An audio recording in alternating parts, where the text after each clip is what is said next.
So guys, welcome back to the Backend Development Course, and this is our 12th module. Now in this module, we'll be creating some middleware so that we can guard our protected APIs from unauthorized access.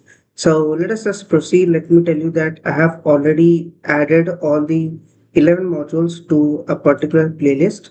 So you can go ahead and watch that out. So what I will do is I will go to a drawing blackboard and I will explain you that how does a middleware work. So we have three layers in our application. Okay, so basically four layers. So this is the root. Okay, this is the root layer. Then what we have is the route, or we can say router. Then what we have is called a controller. Okay, controller, and then what we have is a service. Okay, we have a service. Now let us understand what is a middleware. So if I'll go to the official documentation of Express.js, right? So here is the website, and let me check in the docs. Okay, actually they have changed the UI a lot. I may be confused. Right here, okay, writing middleware for Express. So right here you can see the text. Middleware functions that have access to the request object or response request object and the response object, and the next function applications a request response cycle. Okay, so what basically is a middleware? So middleware actually modifies the request and response object upon your demand. Okay, so let us say we have a client here. Okay, we have a client. We have a client here. Now, what does client do? Wait a second. Yeah. So we have a client here. So let us say this is a client. And what does client do is it sends a request to our server. Okay. So what it does, it sends a request to our server. So let us say it like sends to, okay. So it sends to slash API slash auth slash login. Okay. So let us say it sends request to this slash API slash auth slash login, and wait a second. Yeah. So it sends a request to this slash API slash auth slash login. Now this is the router, which is the auth router. Okay, so let me just write it as auth router. Fine. So this is our auth router. And what happens is whenever root gets a request to this endpoint, so this endpoint is essentially inside our auth router. So it comes here. Okay. Wait a second. Fine. So the request comes here to the router. Now what does router do? Router will forward the request. Router will forward the request to controller. Now before that, what I want is, so let us say the route is something like this: slash API slash auth slash whatever we say, or let us say we have profile router. Okay, profile slash update. Okay, so let us say this is the route which our client sends a request to. Fine. So now what we have is a profile router. What we have is a profile router. Now profile router will forward this request to controller. Now what will happen in between is we will put a check in between, that is for checking the authentication. So that is where a middleware comes into role. Okay, it's a middleware. Now here what we write is a piece of code. Let us say I'm just writing a code. So func check auth. Okay, and we have three things: request, response, and next. Okay, so what we will check is something like if request.headers authorization. So we will check if this particular header has been passed or not. If this has passed, what we'll do is we will write our verification logic right now. I will not write the verification logic here. So this is essentially our verification logic which will be written here. Else what we will do. So I will just write here. So unauthorized error. Yeah, throw unauthorized error. Now, if you remember, we already had. Now, let me tell you that I'm switching to a new editor. Right. So this is WebStorm. So right here inside SRC, if you remember, we had a middleware folder inside which we had this error handler dot middleware dot js. Fine.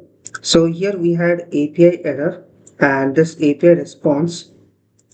Okay, and then we had this error handler, so which will essentially turn our API errors into JSON responses which can be sent to the client. Fine. So here we will raise or throw the unauthorized error. Now what will happen? What will happen is, let me just remove this arrow, and what will happen is that we'll have this thing pointing to here.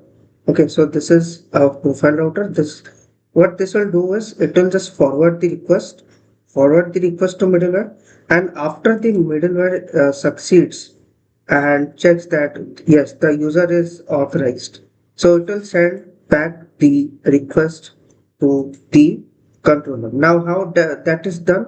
How that is done is by calling the next function. Okay, whenever we'll call the next function, it will just go ahead and run the next middleware. Now the routes are a type of middleware. Fine. So it will just like run the next function so that the route can forward the request to the controller. Now after controller gets the request response, then it will forward the request to service, and then yeah, that is the regular thing that service will generate the response. It will send back to controller, then it will go to router, and then it will go back to client. Fine. So this is the entire thing that how a middleware works. It just a thing between the controller and the route. Okay, so it will just modify the request and response. So let us see it in action. So what I will do is inside middleware, I will right click and create a new JavaScript file. Okay, so I will name it as check dash auth dot middleware dot js. Fine. So task again add file. Yeah. So right here, check dash auth middleware. Now, what I will do is let me just go ahead and what I will do is I'll disable inline completions. Okay. So I'll just disable these two things. Okay. Right here, check dash auth middleware.js. Now, what I will import JWT from JSON Web Token. Okay, so JSON Web Token, we have this JSON Web Token.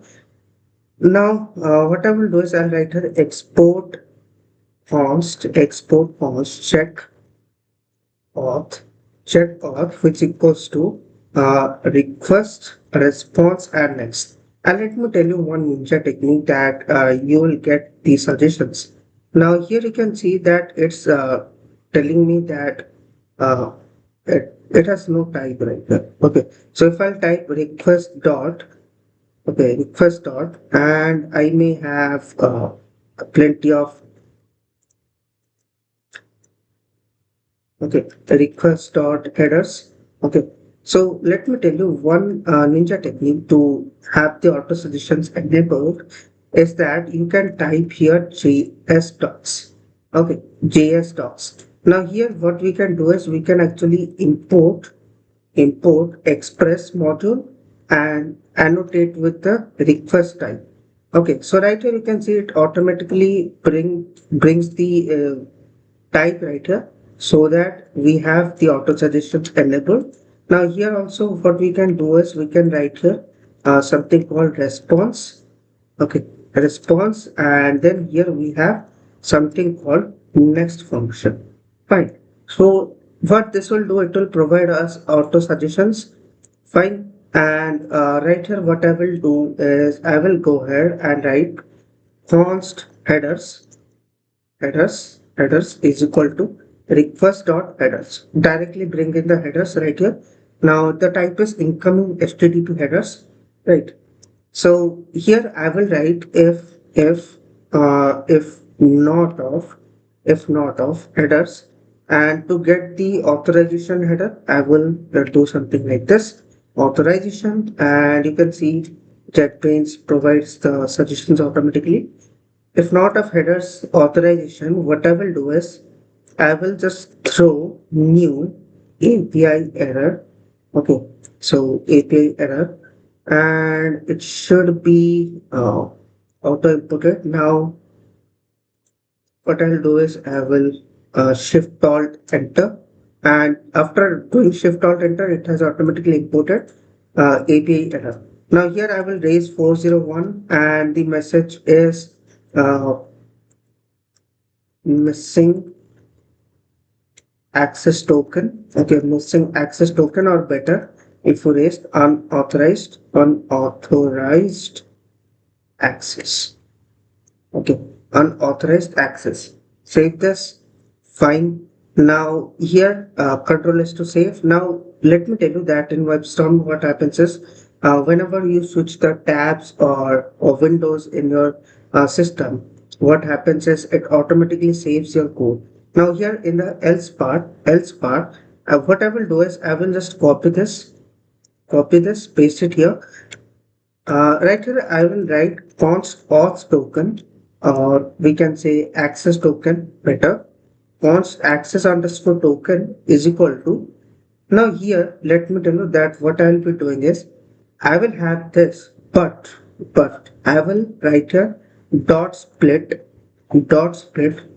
Okay, and what can I write here is, uh, I can write here at property. Actually, I can annotate the property import express dot incoming, or let us say I don't have here. Okay, so it's fine not to have that property. So split, how I will split in production, you will always find a keyword named bearer. Okay, bearer space, and then you have the token. Fine. So that is the standard way of going for authorization, passing the authorization tokens through header. Okay. And then what I will do is I will verify using and try and catch. Okay. So try and catch. So I will try to verify const decoded is equal to await, or sorry, not await, jwt dot verify. Okay, so jwt dot verify. What I have is I have the access token, and the secret code is, what is the secret code? Access token secret. Now it automatically imported right here. Access token secret. Save this. Now uh, from decoded, what I will decode is the, or I can just write it directly. I can just write a red dot user. Okay, request dot user, and what I will write here is equal to decode. Okay, decoded, or what can I do? What I am encoding inside the decoded, let me see. In models, I have the user model. What I am adding to the decoded part. Now here inside decoded, what I'm okay. So inside access token, I have these two things, ID and username. Okay. So what can I do? I can write here like ID ID is rec dot, not rec dot, actually decoded. Okay, so decoded dot ID, I think. Yeah. So dot ID and username is decoded dot username. Fine. So array dot user. Now I think I can run the next function. Okay. Now here red dot I can write a rest dot. Okay. So what can I do is I can just throw new error. Okay. Throw new error and catch here I have error. Okay. So I can have, okay, throw error and error will be, I can write here error dot message. Okay. Error dot message. Fine. So it will just log the error, and I don't want these internal errors to be shown to client like JWT verification failed, etc. etc. Or I can simply write here like throw throw new API error, throw new API error. Let us keep the like the, what a second, let me see. I can just write here console.log for debugging purposes. I am writing a console.log. Now throw new API error 500 and the message is invalid or expired token. Okay. So what is the exact thing we will get to know using this console log. Okay, so right now the check auth material is complete. Now, if you feel this one confusing, don't worry about it. These are some JSON docs which I wrote to get the auto suggestions out of them. So you can see the JS docs guide over the internet. Okay. So if you search for JS doc, you will see use JS doc. Right, so here you have a lot of things to write inside JS doc. You can explore that. Fine. So this is the basic authentication middleware that we wrote here. And right now, what I will do is I'll post the code to GitHub. Fine. So I'm inside my GitHub desktop now. What I did is I have ignored these 5 files because they are unnecessary. They are just inside the idea folder, which is created by WebStorm actually. So what I will do is I will write a module 12. Uh, Let me see the history. Yeah. So add check auth middleware. Okay. Add check auth middleware. Now, I will show you how to apply this middleware actually. Okay, so this check auth, I will show you how to apply this middleware. Now, it's not necessary to apply that, just I showed you how to create that middleware. So commit one file and yeah, so committed one file and yeah, so right here push origin. Why it's showing right here? Because I have ignored these 5 files to be pushed onto GitHub. I don't want them to push onto GitHub, right? So yeah, so it just pushed my code to GitHub. So let us check. Yeah, so inside repositories, I have backend dev, and inside this I have a development branch. Okay, not pull request, no pull request. Sorry, I have to change the branch here. Development. Fine. And here you will see module 12 that is add check auth material. Fine. So this is a one file that we just added. Okay. So fine. We can remove this console log when we are deploying this to production. Okay. So yeah, this is the end of module number 12. And in the next module, we'll be seeing how we can rotate the refresh and access tokens.